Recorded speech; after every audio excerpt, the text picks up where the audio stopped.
massive real estate issues rippling across the entire world right now. Crisis at Evergrande, missing more bond payments. If you remember, Evergrande defaulting 2 years ago, and I believe exactly 2 years ago, and now having more problems once again having problems paying, and in a large part because of rising interest rates. The things that are happening right now, the volatility in the bond markets really across the world, but especially obviously the US 10-year, China really dealing with the ramifications of that. Many developing countries dealing with that, basically being a variable home loan rate that people are having to chase more dollars as the rates go up and the bond price goes down as they're inverted. So we have mass problems, and this is really some of these developed nations, right? The real estate industry is what really buoys them, and is this thing that doesn't move as quickly as say equity markets or things of that nature. So, and generally the credit market doesn't usually move as rapidly or have as much volatility as it's had. Well, real estate usually doesn't either. Obviously closely linked with interest rates, and that's why the bond markets, the credit markets. So these problems are really beginning to resurface and rear their ugly head, and it's again a lot of the central banking that is going on, this quantitative tightening, this contraction of the currency supply, and the lending standards tightening. People can't borrow, whatever it is, right? This ripple and knock-on effect. So this is really huge, but not just in China. Obviously, we have August home sales declined to the slowest pace since January, intensifying a massive, real estate problem here in America. And I believe this is really focused in Texas, obviously one of the biggest markets in the country. And you can kind of extrapolate that out and see where that's going here in Michigan here as well, having similar type of problems. So you can see these, in a time that you're supposed to have a lot of sales, obviously in August. August tends to be a little bit less than maybe say April, May, June, July, but August can tend to be a little slower just because of the school. But again, when you compare it August to August, when I used to run my real estate team, I would do 3 years in arrears. We'd go look at the data, and then you'd compare August to August to August to August. You don't compare. You have to compare the same thing, right? Apples and apples. So not only that, but again, you have the biggest hedge funds in the world. The private equity pools of capital can't find, those landlords cannot find houses to buy either. And it's because that people are sitting on stuff. You have this, again, very real problem of people that might think of selling. Maybe they don't have to, right? People that would normally think of like, oh, I want to change a pace, or I want to go somewhere else. Well, they're sitting on sub 3% interest rates, or 3.5% interest rate, or whatever it is, or even a 4% interest rate. If you're telling them they have to maybe sell their house for less, maybe the same or less, and then you have to go double your interest rate, well, good luck. Good luck. That's the crisis, I guess, if you want to call it that, in a way. The only good thing, though, is that prices do come down, right? The cure for high prices are high prices, and that's the beauty of a free and open market. The only problem is, this is the crux of all this, though.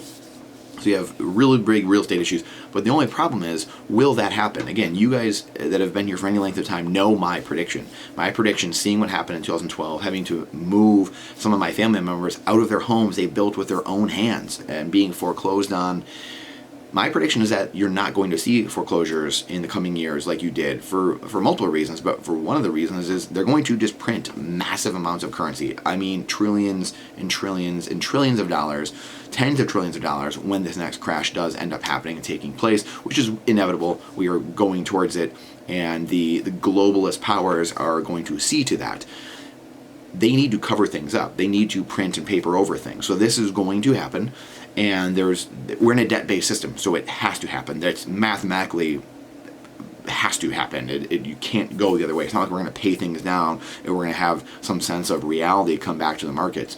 No, it'll keep going on. We just passed 33 trillion or 33.5 trillion in debt. That will keep climbing. It's probably going to be at 40, 50 trillion in the next few years, and it's going to keep climbing. And that's probably without a crazy crash. It's probably at 50 or 60 million with a crazy crash. It's going to be at 40 trillion here in the next few years, just normally.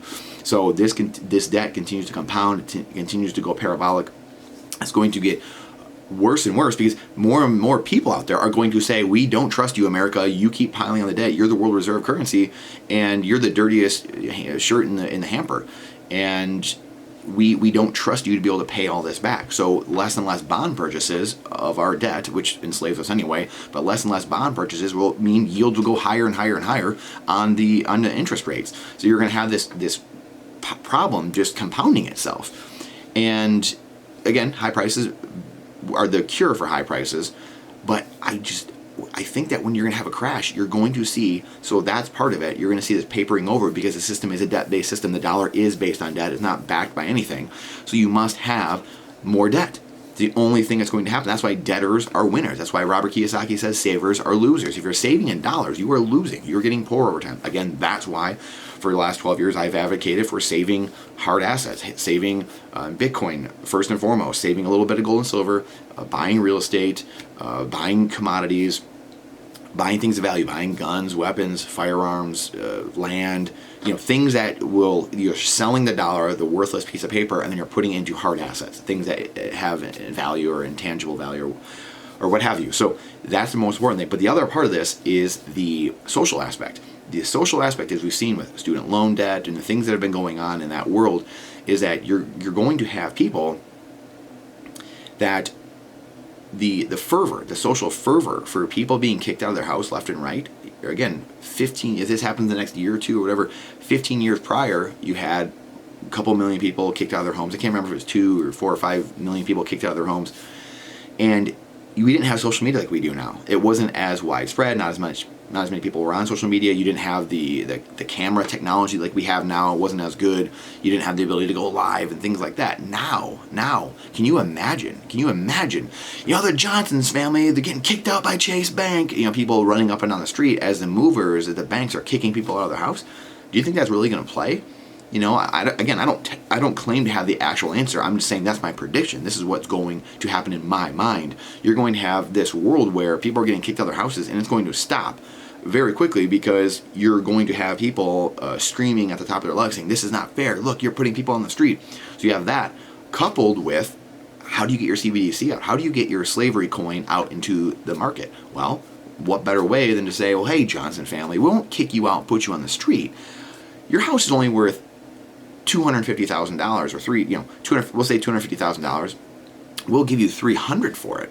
You're going to rent from us. That's in the fine print, right? You'll rent it back, and you'll rent it to one of these landlords, these huge landlords that can't find housing all of a sudden, owned by all the globalists and the elites, the Larry Finks, the BlackRocks, the banking families, the cartels, stuff like that. So they're owned by those people, the government, and on and on. But you need to download this government digital currency app, this CBDC app, and we'll give you $300,000. So this extra 50, this difference here, that spread, we'll give that to you right in your bank account. That 50 grand go right into your CBDC app. All you need to do is download it, sign up, give us, your whatever information, your blood type, on and on and on, right? They have all of it, I guess, anyway. But sign your life away, let us track you like you're a hamster, and then we'll give you $50,000 in your app. It'll be different for everybody. And I think they'll actually, I've never said this before either, but it's going to be different for everybody, different prices, right? If your house is $1 million, but it's, it's worth $1 million, but they might give you a 1.5 million, whatever's going to entice you. And I think they'll negotiate with you. And if you say, no, I'm not doing that, I think they'll up it. I think they'll do different things. I think they will say, we'll give you a 500 grand, we'll give you $1 million. We'll give you $1 million extra. Because at the end of the day, what does it matter? You're printing all this currency, doesn't matter. Why not give everyone $1 billion, $1 trillion? What does it matter? If we can just print currency out of thin air and steal the time and energy that work from anywhere, then why didn't we think about this before? Why haven't we done it before? How come it's not worked anywhere else? So that's why, those reasons why I think this real estate thing is bigger than everyone thinks it is, and what's going to happen in the coming years. They're going to keep printing. They're going to, in my opinion, bail people out and try to get them, again, an unbelievable incentive to get people into the central bank digital currency and have a way for incentivization of getting into that app. And I think they will negotiate with people. I think they will say, hey, oh, you didn't like that number? Well, how about this number? Okay, well, how about this number?